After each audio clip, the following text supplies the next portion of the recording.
혹시나 했지만 역시였습니다. 스웨덴의 얘기인데요. 필리핀 전투기 도입 사업에 그리펜을 내세우고 호기롭게 도전했지만 세계 경공격기 시장의 왕좌에 앉아있는 FA-50이라는 거인의 벽을 넘지 못하고 좌절하고 만 것입니다. 스웨덴에는 따뜻한 위로를 보내며 다음부터는 함부로 까불지 말라는 차가운 조언도 해줘야 할 것 같습니다. 보통 한국과의 전투기 도입 사업이라고 하면 F-35나 F-15EX, F-16V 같은 최신 미국산 전투기나 프랑스의 라팔 같은 하이엔드 전투기를 생각하지만 군용항공기는 고성능의 공중우세가 아니라 각각의 목적에 맞는 다양한 항공기들이 필요합니다. 이 중 체급이 작은 경공격기는 항공순찰이나 근접항공지원 같은 임무를 수행하는데요. 현재 세계에서 운용 중인 경공격기 중 가장 돋보이는 기체는 단연 FA-50입니다. 그야말로 독보적이라는 표현이 아깝지 않은 대한민국의 자랑 FA-50이 다시 한번 필리핀 에러브콜에 화답한 것인데요. 이로써 필리핀 공군은 남중국해에서 골목대장 행세를 하고 있는 중국의 위협에 대응할 수 있는 최소한의 수단을 확보하게 됐습니다. 인도양과 태평양을 연결하는 해상교통의 요지이자 아시아의 지중해로 불리는 남중국해는 총 8개 국가가 접해 있습니다. 그리고 해당 국가들 대부분이 현재 영토 분쟁에 다리를 걸치고 있는데요. 그중 중국은 1대1로를 위한 해상 실크로드 개척과 군사적 요충지를 확보하겠다는 의지로 가장 적극적으로 움직이는 중입니다. 자국 해군이나 공군력을 전개하는 것은 물론 최근에는 새 표준지도의 해당 지역을 자국 영토로 표기한 것이 알려져 논란을 일으키기도 했습니다. 더 어이없는 건 과거 자신들 멋대로 그은 구단 선안의 90%가 자신들의 바다라고 주장하던 중국이 이번에는 아예 그 범위를 넓혀 총 10개의 선을 그어놓았다는 것입니다. 중국의 주장대로라면 이제 대만 동부의 역까지 그들의 영해가 되는 셈이죠. 중국이 갈등을 키우며 군사력까지 전개하자 동아시아 지역의 긴장감도 점점 더 심해지는 추세입니다. 그리고 이는 해당 국가들의 군사력 강화로 이어지고 있는데요. 자신들끼리는 무력을 사용할 만한 심각한 갈등이 없었던 동남아 국가들이 최근 무기 구매에 나서고 있는 것도 바로 이 때문입니다. 일례로 필리핀과 중국 간의 해양 분쟁은 하루가 멀다 하고 벌어지는 주요한 안보 이슈 중 하나입니다. 특히 남중국해의 남사군도를 둘러싼 주권 분쟁으로 인해 양국 간의 긴장 관계가 이어지고 있습니다. 필리핀 입장에서 이는 생사가 걸린 일인데요. 물론 필리핀도 나름의 외교적 해결 방법을 찾기 위해 국제사법재판소에 중국의 만행을 고발하고 국제규범과 법률을 지키기를 요구하고 있습니다. 하지만 당연히 예상하셨다시피 중국은 필리핀의 반발을 귓등으로도 듣지 않고 있습니다. 심지어 대래 남사군도를 중심으로 군사적인 확장을 꾀하고 있기까지 한데요. 중국은 남사군도에 퍼져 있는 70여 개의 크고 작은 섬에 군사시설을 설치하고 그것도 모자라 인공섬을 건설하는 등 물리적인 위협을 가하고 있습니다.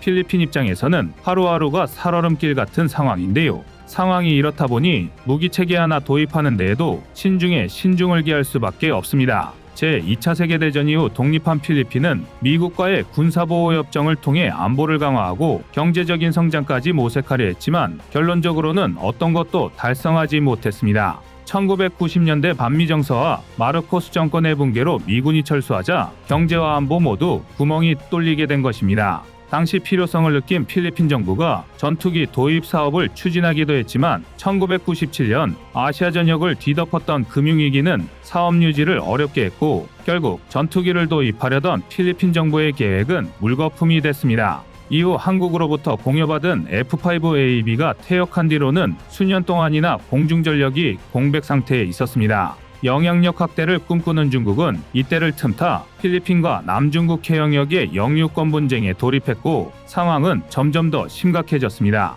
중국은 영유권을 주장하기 위해 망망대해에 인공섬을 만드는가 하면 군사력을 과시하는데도 주저하지 않았습니다. 필리핀의 입장에선 영유권은 둘째치고 자국 안보를 위해서도 공중전력 공백을 반드시 메워야만 하는 상황이 된 것입니다. 그러나 당장 전투기 조종사를 양성하기도 어려웠던 데다 예산 사정도 넉넉지 못했습니다. 이는 당시 필리핀이 FA-50PH를 도입한 결정적인 이유가 되었지만 한편으로는 전화위복이 되기도 했습니다. 2012년경 FA-50PH 도입 당시 필리핀은 미국의 최신의 4.5세대 전투기인 F-16V 도입을 고려하다 급선회하여 FA-50을 선택했는데요. 당시 FA-50 사양으로는 최신 개량형인 F-16V를 따라가기 어려웠지만 무엇보다 상대적으로 저렴한 가격과 빠른 납품이 필리핀의 마음을 바꾸는 계기가 되었습니다. 그리고 실제로도 FA-50PH는 필리핀의 선택이 옳았음을 증명해내는데요. 필리핀은 FA-50PH의 준수한 성능과 압도적인 신뢰성, 그리고 대한민국이 자랑하는 후속 군수 지원에 정신 못 차릴 만큼 넋이 나가버렸습니다. 같은 동아시아 국가인 태국이 샀던 그리펜보다 훨씬 저렴했던 대당 340억 원이라는 가격에 구입했던 FA-50PH는 작전 때마다 큰 활약을 펼쳤습니다. 특히 2017년 필리핀이 IS와 연결되어 있던 자국 내 테러 조직을 소탕할 때에는 혁혁한 전공을 세웠는데요. 이 일로 FA-50PH에 대한 신뢰도가 급상승하게 된 것은 당연한 일이라고 하겠습니다. 게다가 필리핀 공군의 작전 환경을 생각하면 육군 및 해군과의 실시간 전술 공유가 가능하고 유지비가 적게 드는 FA-50PH는 최적의 선택이었던 셈입니다. 그리고 이번에 필리핀이 진행 중인 신규 전투기 사업에서는 FA-50과 스웨덴의 그리펜이 경합 중이지만 필리핀은 FA-50 블록 20 도입을 검토 중이라는 소식이 들려오고 있습니다. 그도 그럴 게 그리펜은 FA-50과 대등한 경쟁을 펼치기에는 단점이 적지 않은 기체입니다. 그리펜의 공식 형식명은 JAS-39C로 JAS는 스웨덴어로 요격, 공격, 정찰을 의미합니다. 이름처럼 단 한 대만으로도 여러 기능이 가능한 다재다능한 전투기로 만들어졌습니다. 그럼에도 불구하고 전체적인 덩치는 너무 작았습니다. 경량급으로 개발된 전투기이니 당연하다 할 수도 있지만 당시 세계 표준으로 구분되던 경량 전투기 F-16과도 비교될 정도로 작았습니다. F-16의 자체 중량이 8.5톤이었던 데 비해 그리펜은 6.8톤에 불과했습니다. 그러나 덩치가 작은 만큼 전투기 가격이나 유지비가 적다는 점은 강점이었습니다. 무장 등을 포함한 대당 가격이 600에서 800억 원 정도였던 F-16과 비교하면 대략 30% 이상 저렴했습니다. 전투기 가격만 저렴했던 것도 아닙니다. 정비, 관리에 필요한 인력도 적었고 부품 가격도 저렴했습니다. 즉, 구입해서 운용되는 전 과정에 소요되는 비용에서 F-16과 비교될 수밖에 없었습니다. 그리펜이 명성을 얻게 된 데는 저렴한 가격에도 불구하고 일정 수준 이상의 전투 능력을 보유했다는 점에 있습니다. 최대 속력은 마하 2로 F-16과 크게 다르지 않았고 최대 5.3톤에 달하는 무장을 탑재할 수 있었으니까요. 게다가 최소한의 활주거리만 보장되면 공군기지가 아니더라도 이착륙이 가능했습니다. 심지어 고속도로나 국도에서도 이착륙이 가능했습니다. 저렴한 가격에 적은 운용비와 관리비, 그리고 도로 여건에 이르기까지 경제 상황이 좋지 않은 이른바 제3세계 국가들이 관심을 보일 만한 요소들이었습니다. 당연히 출시 직후 많은 호평과 기대가 쏟아졌고 스웨덴 당국이나 제조사 역시 그리펜이 전투기 시장을 석권할 것으로 예상했습니다. 이에 대대적인 인프라 증설까지 단행하기도 했습니다. 판매량이 늘어날 때를 대비해 생산 인프라를 확대한 것입니다. 그런데 정작 포장이 벗겨진 그리펜은 어쩐 일인지 판매 성적이 좋질 못했습니다. 각각의 요소들을 떼어놓고 봤을 땐 충분히 훌륭한 기종이었지만 이미 운용되고 있던 다른 기종들과 비교하면 성능이나 가격 모두 애매하다는 평가였습니다. 성능이 뛰어나다고 해도 압도적이진 않아서 상대적으로 저렴한 가격 또한 경전투기임을 감안해도 그리 매력적인 수준이 아니었습니다.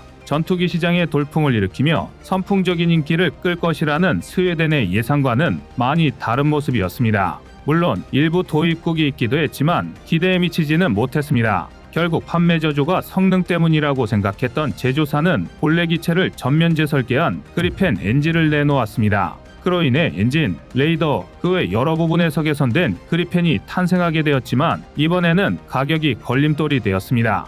엔진, 무장, 중량 등이 늘어나며 가격까지 천정부지로 치솟게 된 것입니다. 즉, 성능 개선이 그나마 가지고 있던 시장 경쟁력마저 잃게 만든 것입니다. 반면 대한민국이 필리핀에 제안한 FA-50 블록 20은 전장 13.1m, 전폭 9.4m, 전고 4.9m의 크기에 최고 속력은 마하 1.5 이상의 최대 이륙 중량은 13.5톤으로 근소하지만 그리펜 엔진에 비해 약간 열세였습니다. 그러나 A사 레이더와 함께 AIM-120 함남, 아이리스-T 등 고성능 미사일을 탑재했고 스나이퍼 타겟팅 포드를 적용하면서 초정밀 공대지 투발이 가능해졌습니다. 특히 KEPD-350K2 통합이 예고되면서 그동안 부족하다고 여겨졌던 초장거리 스탠드오프 타격 능력까지 확보할 수 있었는데요. 얼떨결에 경쟁기 중인 그리펜의 업그레이드에 발맞춰 FA-50 블록 20이 탄생한 꼴이 되었습니다. 하지만 결정적으로 다른 건 다름 아닌 가격인데요. 대한민국은 물론 폴란드, 말레이시아 등에서 도입을 결정지으면서 규모의 경제를 확보한 FA-50 블록 20은 예비 부품과 무장까지 모두 합쳐도 대당 600억 원 이하로 추정되고 있습니다. 여기에 대한민국이 기존 FA-50PH 성능 개량까지 제한한 것을 염두에 두면 필리핀은 사업비 1조 5천억 원으로 4.5세대급 전투기 24대를 확보하는 셈입니다. 지금 전 세계 어떤 나라든 공군력 증강에 있어 FA-50과 대한민국의 이름을 빼놓을 수 없게 되었습니다. FA-50이 대한민국이 만든 첫 번째 초음속 전투기임을 생각하면 유례를 찾아볼 수 없는 일입니다. 하지만 그렇기 때문에 필리핀 신규 전투기 도입 사업에서 FA-50이 경쟁 기종을 압도했다는 게 굉장히 중요해졌습니다. 실제로 업계 관계자들 사이에서는 이를 계기로 FA-50이 K9 자주포처럼 전 세계 경공격기 시장을 독점하게 되리라는 관측이 나오고 있는데요. FA-50이 추후 유럽의 경공격기 시장과 미국의 훈련기 시장에서 어떤 돌풍을 일으킬지 지켜봐도 좋을 것 같습니다. 이상 꺼리튜브의 두 번째 미션이었습니다.